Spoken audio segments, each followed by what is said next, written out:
Hello students, today I am going to discuss on the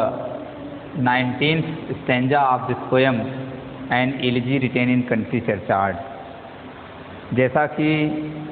आज जो है हम थॉमस ग्रे की इस कविता मतलब गांव के कब्रिस्तान पर लिखी गई एक शोक गीत नामक कविता के 19वें स्टैंजा पर हम चर्चा करने जा रहे हैं। जैसा कि हमने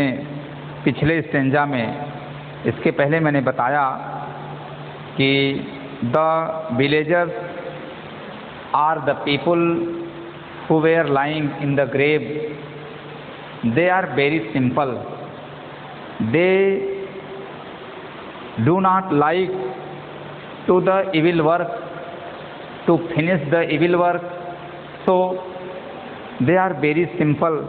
they do not like to be rich. Why the people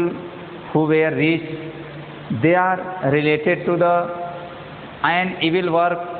like murder, like mischievous work, so they are not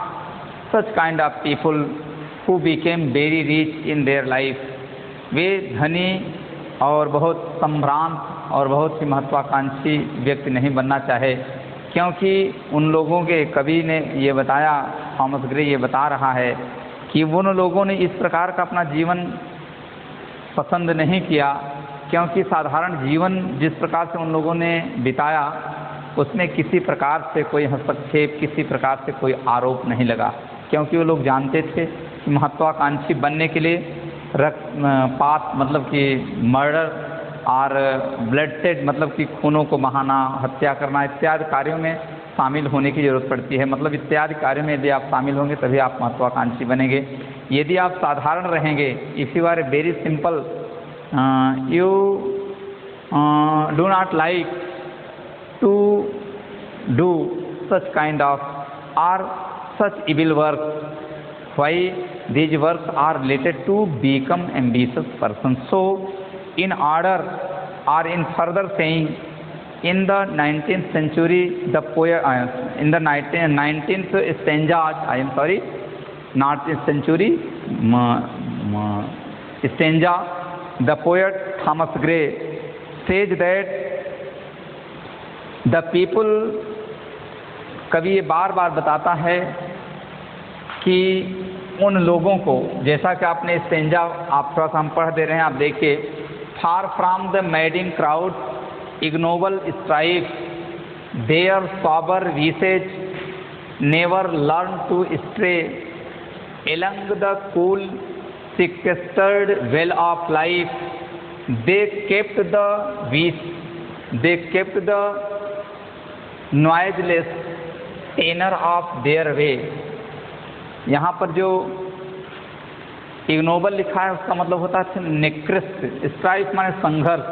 far from the madding crowd मतलब कि उन लोगों ने, जो कवि बता रहा है, जिनके बारे में कवि ये बता रहा है, उन गरीब ग्रामीणों के बारे में बता रहा है, जो ग्रामीण ग्रामवासी अपना साधारण जीवन बिताए, जिन्होंने जीवन पर्यंत साधारण प्रकार के जीवन को जीने की इच्छा जाहिर की। मतलब उन लोगों ने, कवि जो है उनके शांतिमय जीवन पर प्रकाश डाल रहा है। The poet wants to draw the simple or light life, हल्के मतलब कि शांति प्रिय, the simple life of that villagers who were lying buried, who were lying in the grave, जो कब्रों में पड़े हुए हैं, कब्रों में दफनाए गए हैं। ऐसे लोगों के शांति प्रिय जीवन के बिंदुओं पर कवि जो है प्रकाश डाल रहा है, और वो कह रहा है, क्या कह रहा है, their sober wishes never learn to stay, मतलब उन्होंने अपने जीवन को साधारण जीवन की तरफ ले जाने का प्रयास किए। उन लोगों ने अपने जीवन को गंभीर, अपने जीवन को बहुत संपन्न बिताने का प्रयास नहीं किए। कहने का तात्पर्य है, the poet means to say that Gray throw much light on the simple and peaceful life of the rustic. Rustic means होता है वही गंवार लोग, मतलब यहाँ रस्टिक का मतलब होता है कि the people who are not literate, or who are not educated. The people who are uneducated is called also rustic. So the poet means to say that they are the people, the life of the rustic people, uneducated people are very simple. So the poet throws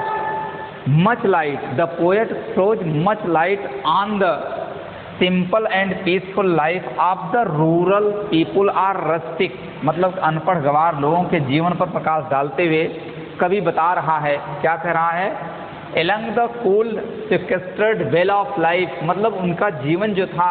वो एकांत का जीवन था। उनका जीवन कैसा था? एकांत का जीवन था। They do not like to live in crowd, they do not like to live in botheration, मतलब वो परेशानियों में, भीड़ में रहना पसंद नहीं करते थे। मतलब महत्वाकांक्षी बनना, सुख समृद्धि वाला जीवन बिताना वे लोग पसंद नहीं करते थे। कवि जो है आगे बता रहा है कि उन लोगों के जीवन में, उनके जीवन में विकास के अवसर का अभाव रहा, अर्थात उनकी पसंद भी नहीं रही कि वो ज़्यादा विकास करते। कवि देखिए दो पक्ष की बात करता है। एक तरफ तो कवि ये कहना चाहता है कि वे लोग जो है साधारण व्यक्ति थे, साधारण जीवन बिताने में विश्वास करते थे। दूसरी तरफ ये कहता है कि उन लोगों ने इसलिए साधारण जीवन बिताया क्योंकि महत्वाकांक्षी जीवन, धनाढ्य जीवन बिताने से गलत रास्ते पर चलना पड़ता है। कवि के यहाँ कहने का तात्पर्य है, दो प्रकार के, दो पक्षों की बात करता है कवि। एक तरफ से ये बताता है उनका जो जीवन था वो बहुत सिंपल था, their life are very simple, so they do not like to rich life in their life, मतलब वो अपने जीवन में बहुत धनाढ्य वातावरण को पसंद नहीं करते थे, बहुत संपन्नता वाले वातावरण को नहीं पसंद करते थे। तो वो the poet again says that the help of the nature has been provided indirectly, मतलब कि जो मदद थी, मतलब वो गार्ड जो था, जो प्रकृति थी, जिसको गार्ड कहा गया है इसमें, जिसको प्रकृति कहा जाता है, उसमें यह बताया गया कि though they had no opportunity, बार बार ये कहता है दो यद्यपि they had no opportunity of developing their personalities, ये कवि बार बार ये कहता है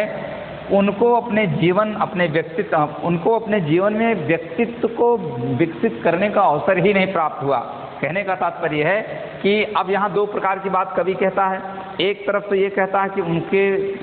उनको जो है अपने व्यक्तित्व को निखारने, अपने व्यक्तित्व का विकास करने का अवसर ही नहीं प्राप्त हुआ, और दूसरी तरफ ये कहता है कि उनका जो व्यक्तित्व था इसलिए ज़्यादा उन लोगों ने नहीं बढ़ाया, नहीं विकसित किए, नहीं विकास किए, क्योंकि वो जानते थे कि development or developing authority go through the murder, through the blood shedding, मतलब ये कहते हैं कि विकसित जो जीवन होता है जिसमें ज़्यादा उपलब्धि व्यक्ति को मिलती है वो जीवन थोड़ा सा खराब होता है। महत्वाकांक्षी विचारधाराओं में जाने के बाद कुछ हिंसक कार्यों को करना पड़ता है, इसलिए उन लोगों ने इस प्रकार का जीवन पसंद भी नहीं किया। एक तरफ ही कहता है कि वे लोग, उन लोगों को अवसर मिला होता कि वे लोग भी अच्छे अच्छे पोस्ट पर, अच्छे अच्छे विचारक, कवि, जॉन मिल्टन, हैम्पटन, क्रॉमवेल इत्यादि प्रकार के व्यक्ति बनते। दूसरी तरफ कहता है कि इसलिए वो लोग नहीं बने क्योंकि एम्बिशस, महत्वाकांक्षी बनने के बाद उनके रास्ते अलग हो जाते, हिंसक रास्तों को अपनाना पड़ता। So the poet further says they where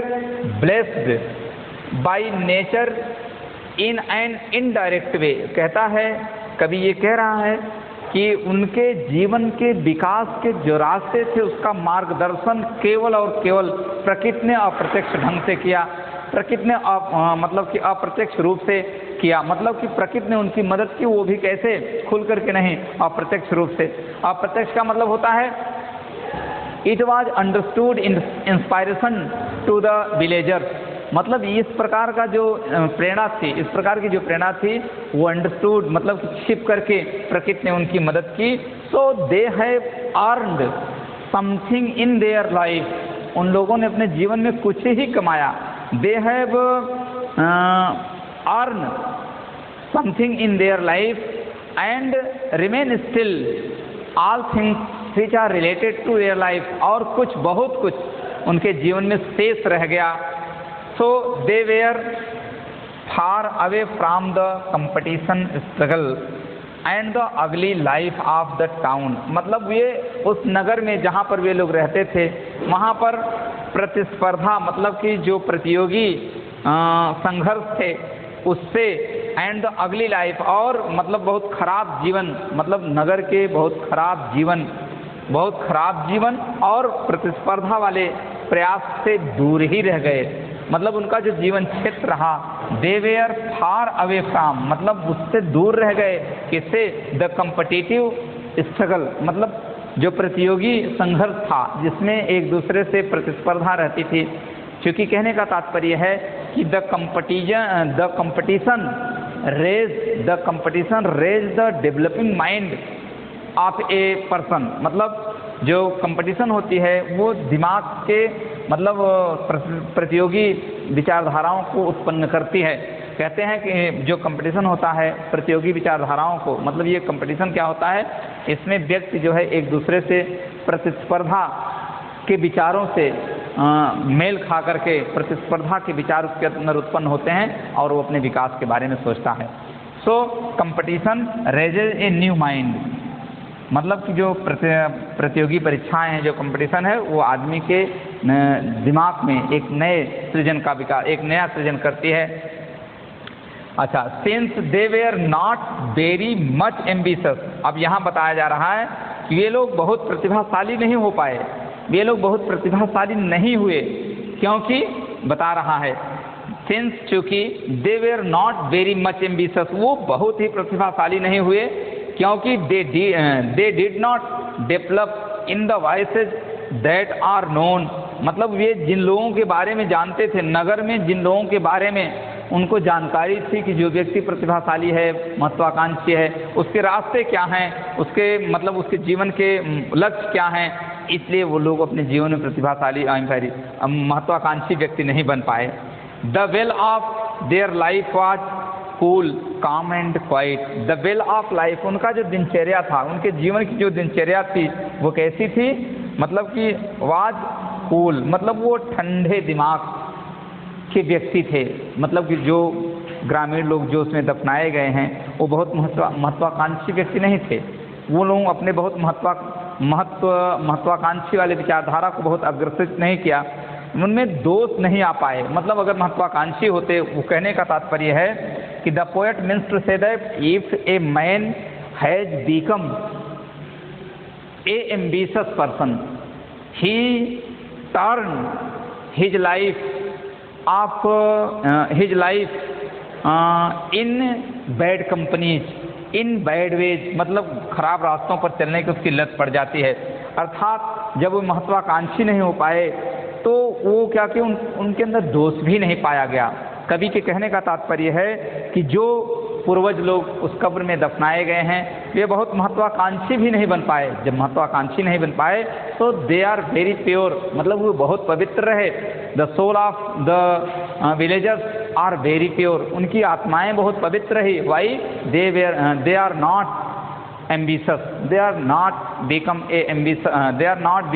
ambitious thought, मतलब उन्होंने अपनी विचारधाराओं को महत्वाकांक्षी नहीं बिता दे है नॉट एम्बिशन, मतलब उनकी कोई महत्वाकांक्षी, उनकी कोई अलग से इच्छाएं नहीं थी। So they do not like the living manner of the town, मतलब वे नगर क्षेत्र में रहने वाले लोगों के दिन जिस प्रकार से जीवन व्यतीत हो रहे थे उस प्रकार के जीवन वे लोग व्यतीत करना नहीं चाहते थे। They do not like to live in the manner of the city, मतलब वो नगरों के बीच में रहने वाले लोगों की भांति नहीं जीना पसंद करते थे। So the poet again says that, the poet means to say that वे उनमें दोष नहीं आ पाए। कहने का मतलब वो महत्वाकांक्षी नहीं हुए तो उनमें दोष नहीं आ पाए। वे शहरी लोगों की भांति नहीं जीने की आदत डाले, अर्थात वे लोग since they were not very much ambitious, वे शहरी लोगों की भांति जीने की आदत नहीं डाल पाए। उनका जीवन कैसा था? The vale of their life was cool, मतलब बहुत ठंडा था, शांति प्रिय था, मतलब उसमें किसी प्रकार की चहल पहल नहीं थी। काम एंड क्वाइट, मतलब जिसमें शांति ही शांति हो, मतलब उनका जीवन शांति से भरा हुआ था। And they went along straight on the path of life, मतलब वे सीधे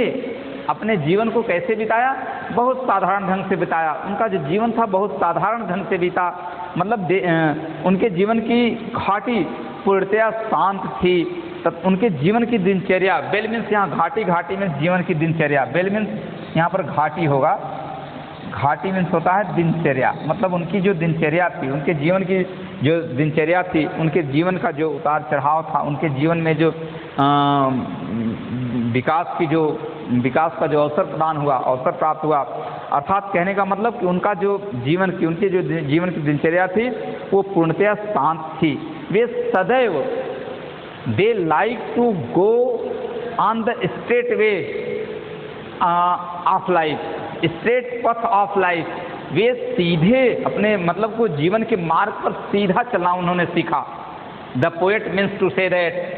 दे have not got the sufficient opportunity of developing their personalities, अर्थात उन लोगों ने अपने जीवन में, अपने जीवन के व्यक्तित्व का विकास करने का उनको अवसर ही नहीं प्राप्त हुआ, अर्थात they were out of the progressive opportunity in their life, वो अपने जीवन में मतलब कि जहाँ पर विकास होता है ऐसे अवसरों से वो वंचित रह गए। They were blessed by nature in an indirect, why all the people who are living on the earth in the universe, they are also blessed by the nature, they are also giving advices by the nature, by the God, why all the universe are the best universe, इतना बड़ा ब्रह्मांड which is creating by a mighty power which is called the nature, which is called the God. So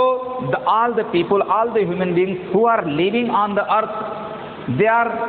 like the sons of the God, the sons of the nature, वे प्रकृति के पुत्र, प्रकृति के आश्रित माने जाते हैं। So the nature is indirectly blessing to the people who are poor, who are rich, who are ambitious, who are very great। जो भी व्यक्ति मतलब इस संसार में जो भी व्यक्ति जी रहा है उसको इनडायरेक्टली जो प्रकृति होती है वो आशीर्वाद देती रहती है, आशीर्वाद प्रदान करती रहती है। So think the poet again says that they were far away from the competitive struggle, मतलब वो प्रतियोगी प्रतिस्पर्धा वाले संघर्ष से, मतलब जहाँ पर प्रतिस्पर्धा का माहौल हो, एटमॉस्फेयर हो, ऐसे जीवन मतलब संघर्ष भरे जीवन से भी वो लोग वंचित रह गए। And the ugly life of the town, और नगर में बहुत ही अगली मतलब बहुत ही उदास, बहुत ही सिंपल जीवन को अपनाया, बहुत ही सिंपल जीवन के दायरे में वो लोग अपने जीवन को बिताया। The poet means to say that they were away from the competitive struggle and the ugly life of the town since they were not very much ambitious, जैसा कि मैंने बताया कि वे अपने महत्वाकांक्षी जीवन को नहीं बिताए, वे अर्थात वे बहुत अधिक महत्वाकांक्षी नहीं थे, अर्थात उनके अंदर दोष नहीं पाए गए, अर्थात वे अपने साधारण से रास्ते पर चलने की आदत डाले, वे शहरी लोगों की भांति नहीं जीना सीखा, अर्थात उनके जीवन की जो घाटी थी वो पूर्णतया शांत थी तथा सदैव वे सीधे मार्ग पर चलने के लिए प्रेरित रहते थे, चलने के लिए बाध्य थे, अर्थात they do not like to go on the ambitious way, मतलब महत्वाकांक्षी मार्ग पर चलने की आदत उनकी नहीं थी, वे पसंद भी नहीं करते थे। On the next stanza, in the stanza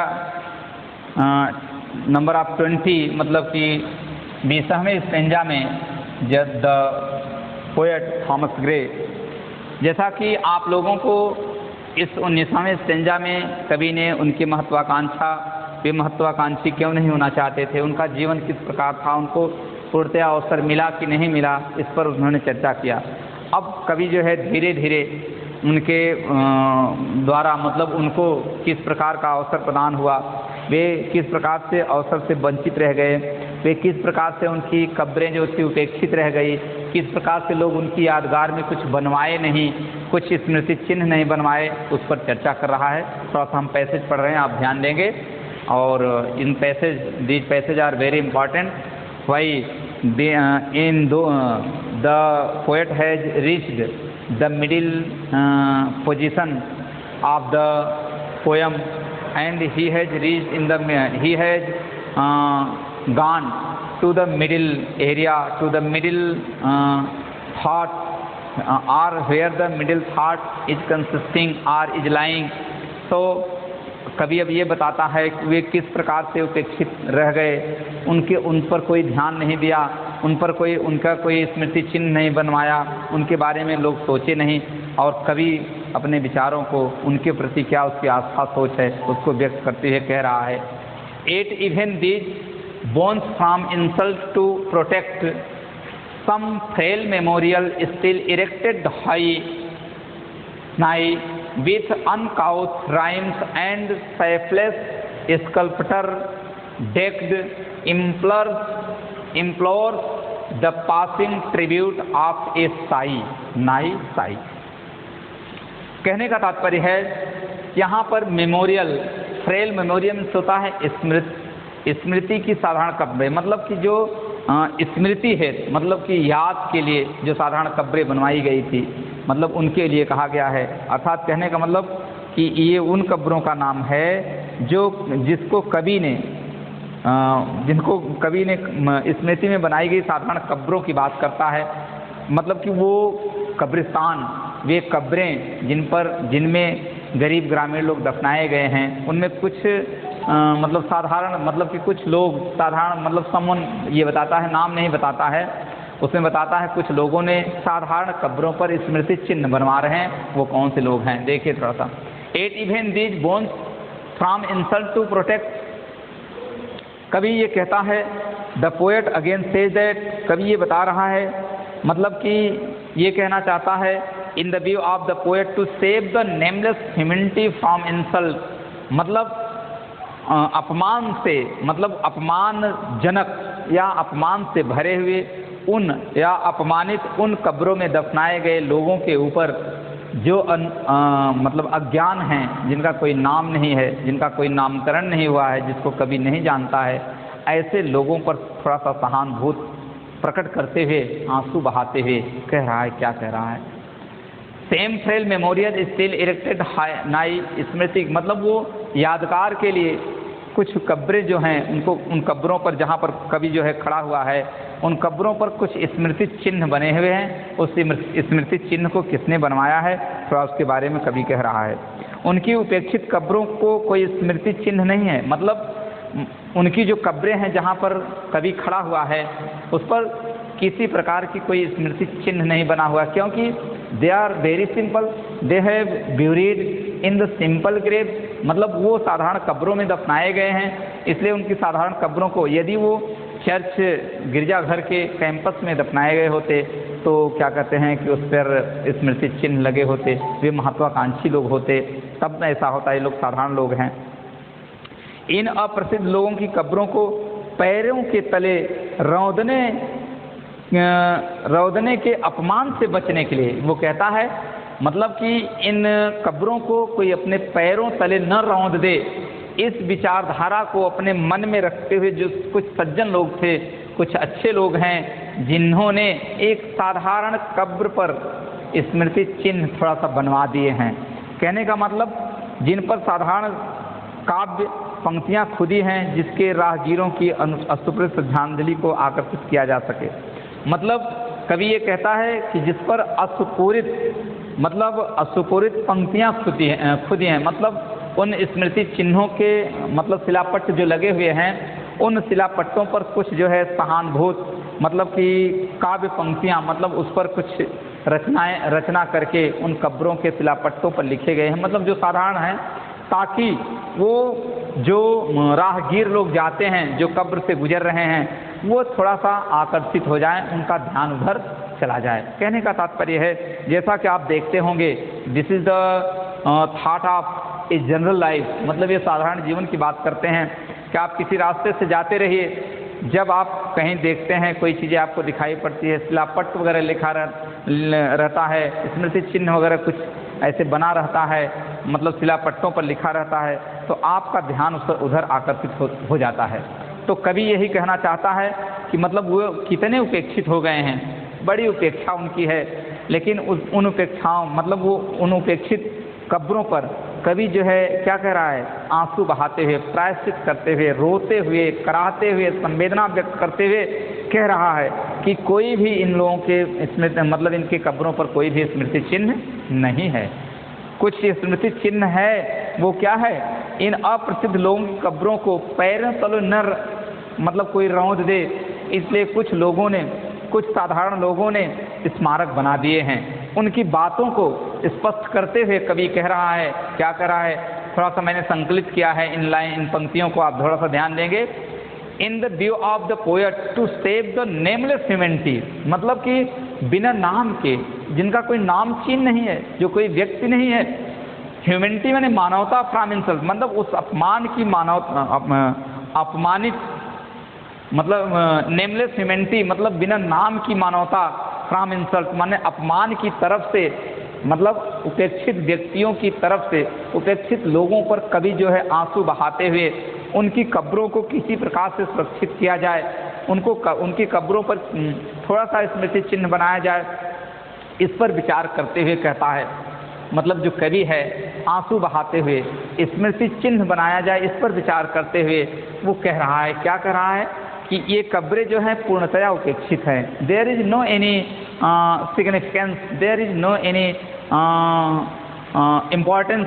of these graves, so he says someone has built as ordinary memorial near by. मतलब ये कहता है कि कुछ साधारण, मतलब उन कब्रों को राहगीरों द्वारा पैरों तले न रौंदा जाए, इस उद्देश्य से वो नज़दीकी, मतलब नज़दीकी मेमोरियल, ऑर्डिनरी मेमोरियल मतलब उनके नज़दीक, उन कब्रों के नज़दीक कुछ स्मृति चिन्ह बनवा दिए गए हैं। उन कब्रों के लिए कुछ स्मृति चिन्ह बनवा दिए गए हैं, जिन कब्रों का यह डर है कि उन कब्रों को कोई पैरों से रौंदे ना। The memorial decorated and engraved with ordinary and unpolished verses invite the attention of the pedestrian। मतलब ये इसलिए बनवा दिए गए हैं कि रास्ते से गुजरने वाले राहगीरों की नज़र, अर्थात मतलब उन कब्रों पर थोड़ा सा डेकोरेशन हो गया है, आकर्षण और सुंदरता को बढ़ा दी गई है। engraved with ordinary and unpolished मतलब वो रफली खुदाई कर दी गई है, मतलब कुछ खुरदरे अक्षरों में चिन्ह बना दिए गए हैं, जिससे उस राह से, उस रास्ते से चलने वाले राहगीरों की नज़र उस स्मृति चिन्ह की तरफ पड़े, अर्थात उनके कब्रों को रौंदा न जा सके। इस उद्देश्य के साथ कुछ लोगों ने, कुछ सज्जन लोगों ने उनकी कब्रों पर स्मृति चिन्ह बनवा दिए हैं। वे बहुत सज्जन लोग हैं। So the people again says that उपेक्षित कब्रों पर कोई स्मृति चिन्ह नहीं है, ऐसा बार बार कवि कह रहा है। और दूसरा उसका विचार है, वो क्या है, who in return pay their tearful homage to the dead। मतलब ऐसे राहगीर जो उन रास्तों से होकर के जा रहे हैं, who are the passerby who are going through the way of the grave, मतलब उन रास्तों से गुजर करके जा रहे हैं, उन रास्तों की तरफ से जा रहे हैं, उन रास्तों से निकल रहे हैं। Pay their tearful homage to the dead, ताकि वे मृतक व्यक्ति जो उन कब्रों में दफनाए गए हैं उनकी तरफ आकर के अपनी श्रद्धांजलि अर्पित कर दें,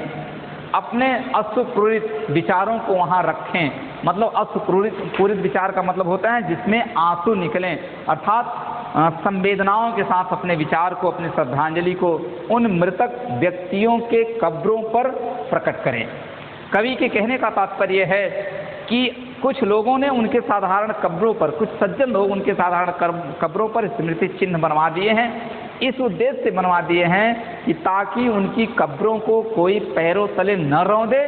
और उन स्मृति चिन्हों में थोड़ा सा आकर्षण है, थोड़ा सा सजावट है, थोड़ा सा अच्छे ढंग से उस पर क्या कहते हैं, शिलापट्टों पर खुरदुरा लिखावट है, ताकि राहगीर जो उधर से जा रहे हों उनकी नज़र उधर पड़े और आकर के उन मृतक ग्रामीणों के प्रति अपने श्रद्धांजलि को प्रकट कर सके। So there is no memorial prints on the grave, मतलब कभी बार बार कहता है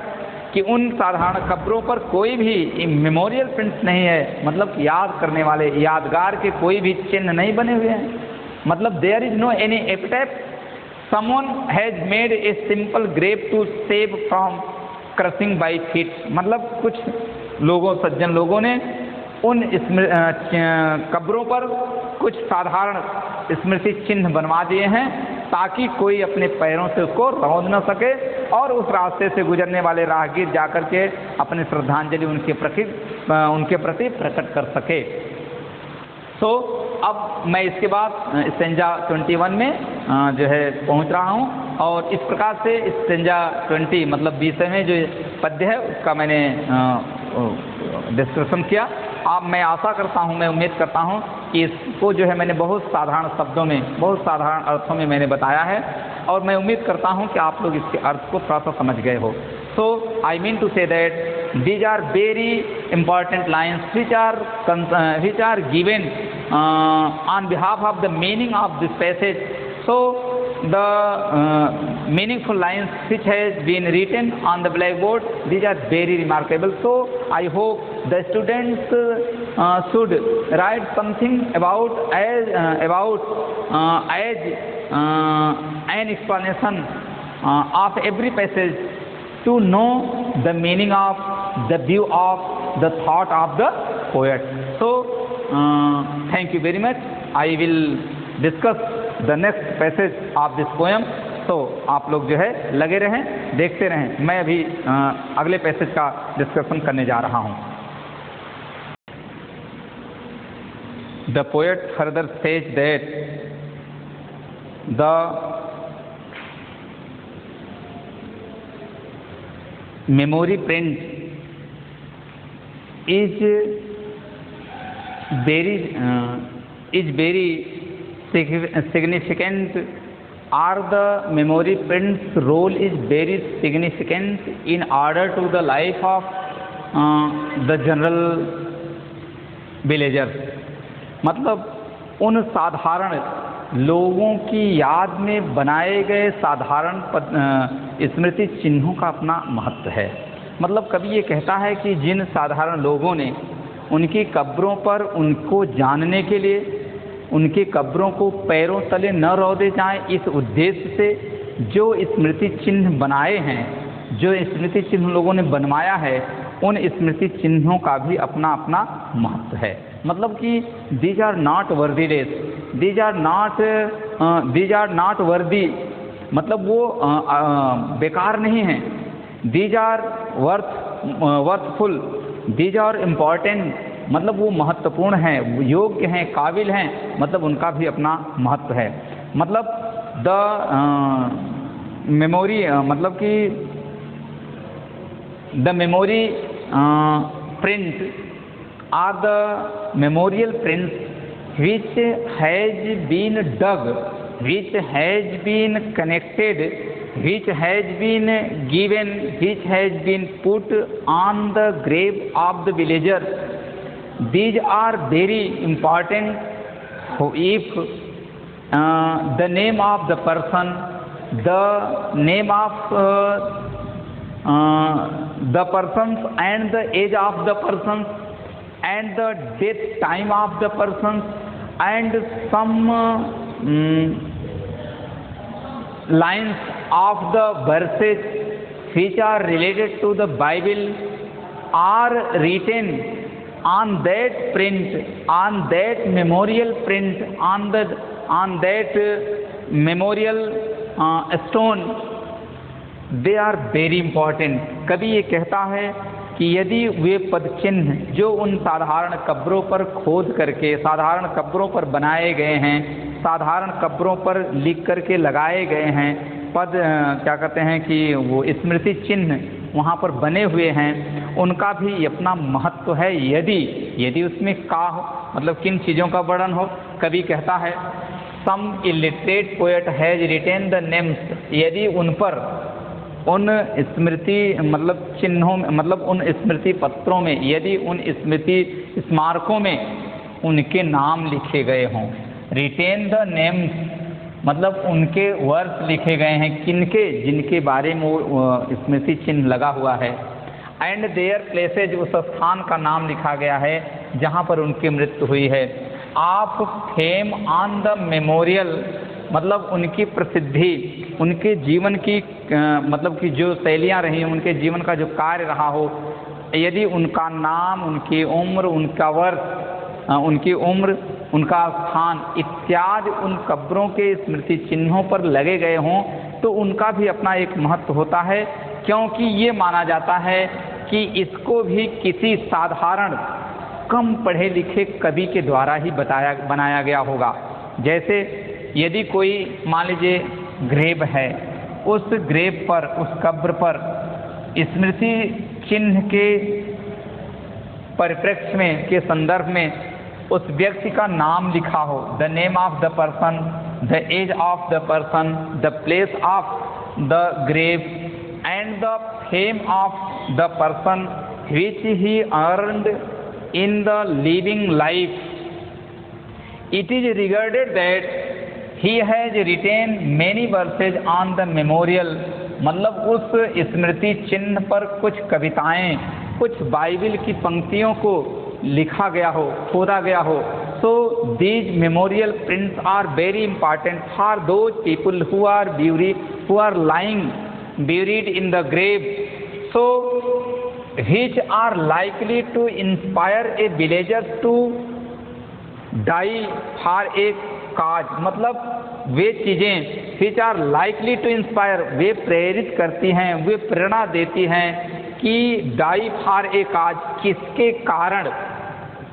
एक विलेजर, एक ग्रामीण की मृत्यु किसके कारण हुई है, यदि वो बातें मतलब उस पर खुदी हुई हों, इस प्रकार की वो प्रेरणा दे रही हैं। तो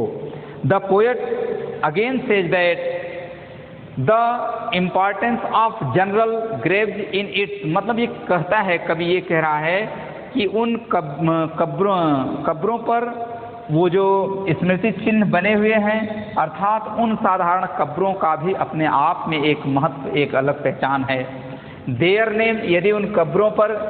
स्मृति चिन्ह के रूप में शिलापट्ट जो लगे हैं उसमें देयर नेम माने उनका नाम लिखा हो, जो दफनाए गए हों, वो स्थान का नाम अंकित हो, डेथ ऑफ डेथ मृत्यु का समय अंकित हो, year of age of the person जब वो व्यक्ति मरा तो उसकी उम्र उस पर अंकित हो, some parts of the Bible his narration has been written by any poet और बाइबिल के कुछ अंश उस पर खुदे हों और यह मालूम पड़ता हो कि यह व्याख्या मतलब इन स्मृति चिन्हों को या इन स्मृति स्मारकों पर जो भी चीज़ें वर्णित की गई हैं, खुदी गई हैं, लिखी गई हैं, वो किसी साधारण कवि द्वारा, किसी अनपढ़ कवि द्वारा ही लिखी गई होंगी, खुदाई करवाई गई होंगी। तो the memorial raised in the honour of the neglected villagers has its own significance. The memorial raised in the honour मतलब ये कहते हैं कि वो उन कब्रों पर मतलब कि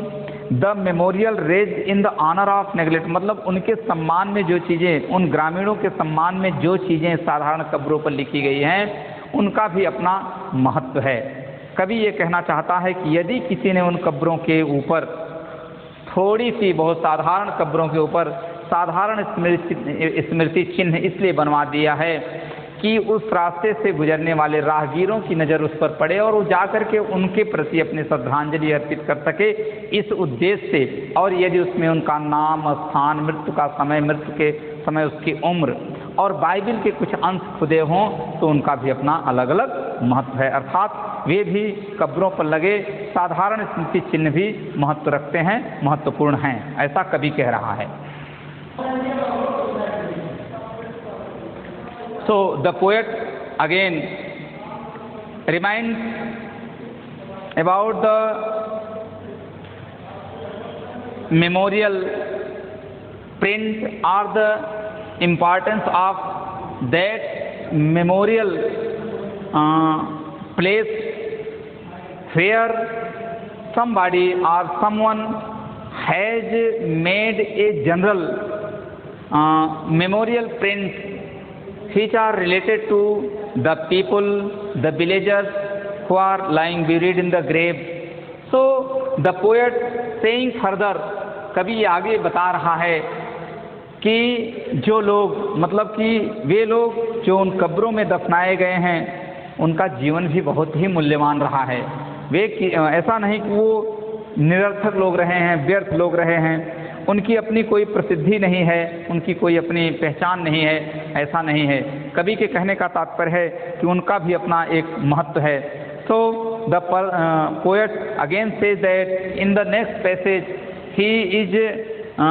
explaining, he describes in the next passage for whom to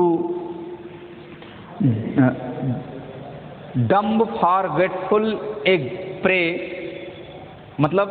ये this passage 22 passage has been written in outlines. So I hope that the students will explain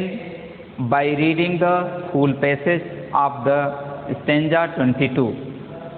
हम उम्मीद करते हैं कि आप 22वें स्टेंजा को अपनी बुक पे, अपने टेक्स्ट पे देख करके इन अर्थों को, इन लाइनों की, इन पंक्तियों को जिसको मैं यहाँ पर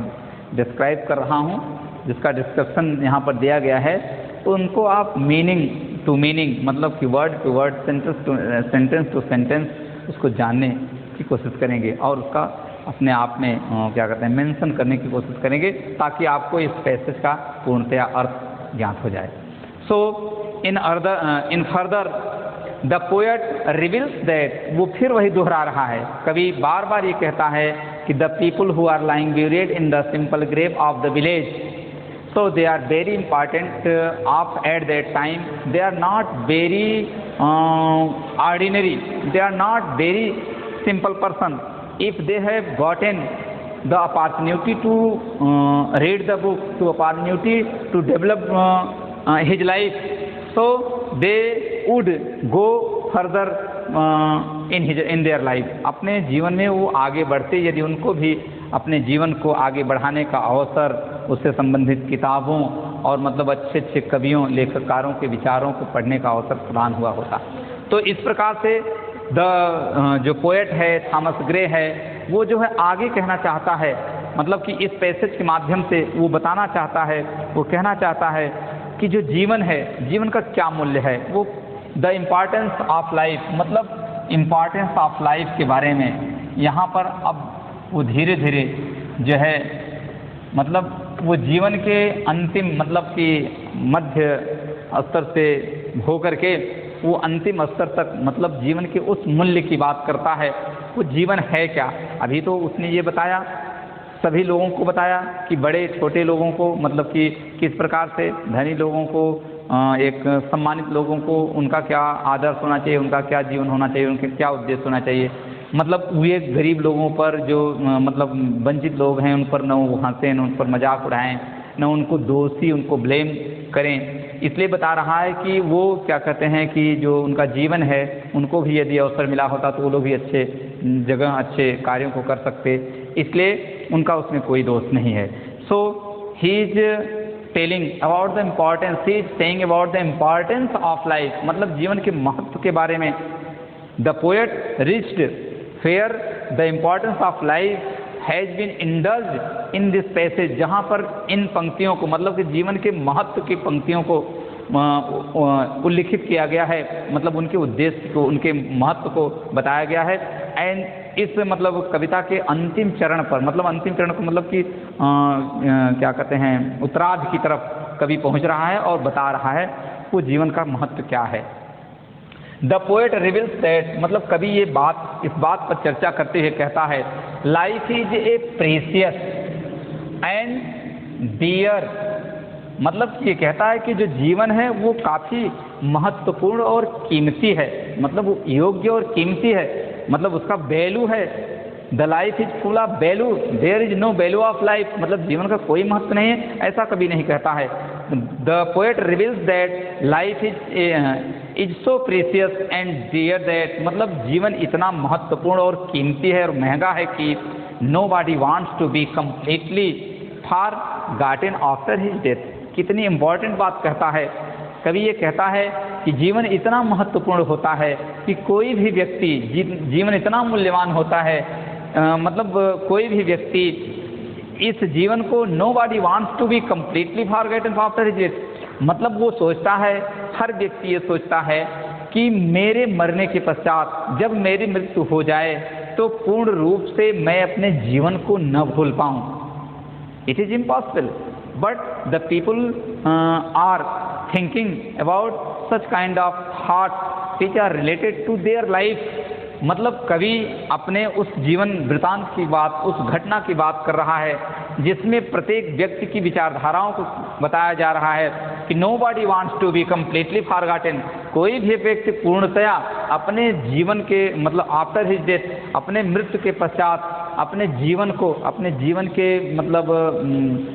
बीते हुए क्षणों को, बीते हुए समय को पूर्ण रूप से भूलना नहीं चाहता। जबकि it is fact that it is impossible, none can see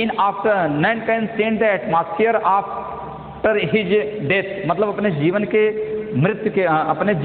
मृत्यु के बाद के वातावरण को किसी व्यक्ति ने नहीं देख पाया है। लेकिन कवि यहाँ पर ऐसी विचारधारा को व्यक्त करते हुए बता रहा है कि जीवन जो है बहुत कीमती और मूल्यवान है, कोई भी व्यक्ति उसको मृत्युपरांत भी भूलना नहीं चाहता है, मतलब मृत्यु के बाद भी उसको भूलना नहीं चाहता है। यद्यप so the poet again says that life is a mixture of pleasure and pain. जीवन को बता रहा है, जीवन के महत्व को बताते हुए, व्यक्त करते हुए कवि कहता है, थॉमस ग्रे कहता है, तो जो जीवन है प्लेजर एंड पेन, मतलब कि आनंद और दुख दोनों का मिश्रण है। जीवन क्या है? ये आनंद मतलब सुख, और दुख मतलब दुख कह लीजिए या तकलीफ कह लीजिए, मतलब दुखों और आनंदों का, मतलब कि आनंद और दुख का मिश्रण है। एक प्रकार से दो life is a mixture of pleasure and pain, मतलब दुख और सुख का ये दोनों का क्या है? मिश्रण है। हर व्यक्ति के जीवन में दुख और सुख दोनों क्या कहते हैं, उसी प्रकार से आते रहते हैं जैसे दे आर ट्विन्स, वे दोनों जुड़वे हैं। It is so charming that, ये इतना आकर्षण होता है कि, ये इतना आकर्षण है कि that everyone looks at it before departing from the world, क्योंकि प्रत्येक व्यक्ति मरने के समय, जब इस संसार से उसका जाने का समय हो जाता है, प्रस्थान करने का समय हो जाता है, from the world on an unknown journey, एक अज्ञात यात्रा पर जाते हुए, मतलब इस संसार को पुनः याद करता है, मतलब पुनः इस संसार से जाते हुए अपने, मतलब कि प्रत्येक लोगों को, प्रत्येक अपने प्रिय लोगों से मिलने की चेष्टा करता है। कहने का तात्पर्य है कि हर कोई लालसा भरी दृष्टि डाले बिना इसे विदा नहीं लेता है, मतलब वो अपने प्रिय चीज़ों को, प्रिय वस्तुओं को, प्रिय लोगों से मिलने की उत्कंठा, मिलने की विचारधारा व्यक्त करता है। अर्थात the word one on can unknown journey, मतलब वो अज्ञात यात्रा पर जाते हुए, मतलब प्रस्थान करते हुए अपने इस लालसा भरे विचारधारा को व्यक्त करता है। वो लालसा भरे विचारधारा क्या होते हैं? मतलब कि अपने प्रिय व्यक्ति से बिना मिले विदा नहीं लेना चाहता है। The poet means to say that everybody wants to meet the dearest things of which are related to that person which is about to die, which is about to depart from the world, मतलब जो संसार को छोड़ने वाला व्यक्ति है, संसार से विदा होने वाला व्यक्ति है, वो अपने प्रिय वस्तु से, प्रिय व्यक्ति से, प्रिय लोगों से मिलने की लालसा व्यक्त करता है, ऐसा थॉमस ग्रे बता रहा है। In order to keep his memory alive in the world,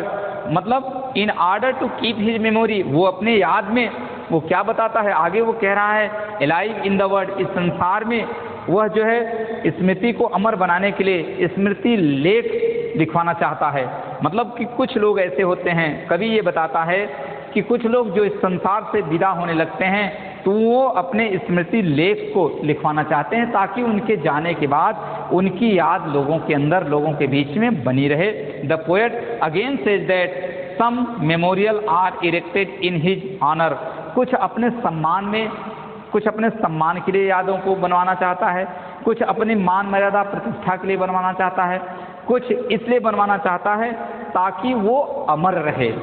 मतलब वो ताकि वो अमर रहे इस जीवन में, उसके वैल्यू, उसके महत्व को लोग जानते रहें, परखते रहें। But it is not correct, the poet again says that it is not correct the value of the life of a person if he is living. It is very important, its role is very significant, its role is very important after his death. All the important thought and things has been furnished in it. मतलब मरने के पश्चात वो सारी चीज़ें व्यक्ति भुला देता है जिसकी वो उत्कंठा, जिसकी वो लालच करता रहता है। अर्थात the poet means to say that the people who has a desire to live long on the earth, in the world, इस संसार में जो ज़्यादा दिन तक रहना चाहता है, the poet again says that the people who wants to live long in the world, संसार में जो व्यक्ति ज़्यादा दिन तक रहना चाहता है वह अपनी याद में, वो अपने मतलब अपनी यादों को लोग जाने, उसकी यादों को लोग याद करें, इस उद्देश्य से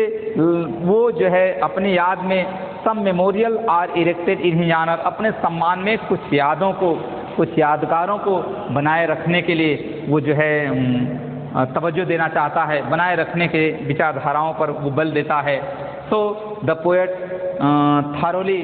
मीन्स टू से दैट, वो पूर्णतया कभी ये कहने का तात्पर्य है कि द इम्पॉर्टेंस ऑफ लाइफ, मतलब वो जीवन के महत्व पर प्रकाश डालते हुए जीवन मतलब कि जीवित व्यक्तियों की विचारधाराओं को यहाँ पर वर्णित करते हुए कवि ये कहता है कि there is nobody who wants to live long in the world, संसार में कोई भी व्यक्ति बहुत अधिक दिन तक जीवित रहे ऐसी इच्छा उसकी होती है, जबकि इट इज़ नॉट पॉसिबल, ये संभव नहीं है। वाई डेथ स्पेयर्स नन, मृत्यु किसी को नहीं छोड़ती है। One day all have to die, the atmosphere of his death none has seen the atmosphere after his death, मतलब कोई भी व्यक्ति अपने मृत्यु के पश्चात के वातावरण को नहीं देखा है, ऐसा बताया जाता है। तो the poet again says that this passage has been full of, this passage has been related to the importance of life, to the desire of a person who is about to depart from the world। मतलब यह उन विचारधाराओं से भरा हुआ passage है, जो व्यक्ति इस संसार से प्रस्थान होना चाहता है तो वो इस संसार में रहते हुए और जाते हुए किन विचारों को जो है संजोए रखना चाहता है, इस पर बल देते हुए कवि जो है इस स्टेंजा के संदर्भ में कहता है कि हर व्यक्ति की इच्छा होती है कि वो क्या करे, completely forgotten after his death, मतलब वो चाहता है कि हम पूर्ण रूप से अपने जीवन के पश्चात, अपने मृत्यु के पश्चात इस संसार को न भूलें। So thank you very much. I will meet against with the next passage of this poem, An Elegy Written in Country Churchyard. Thank you very much.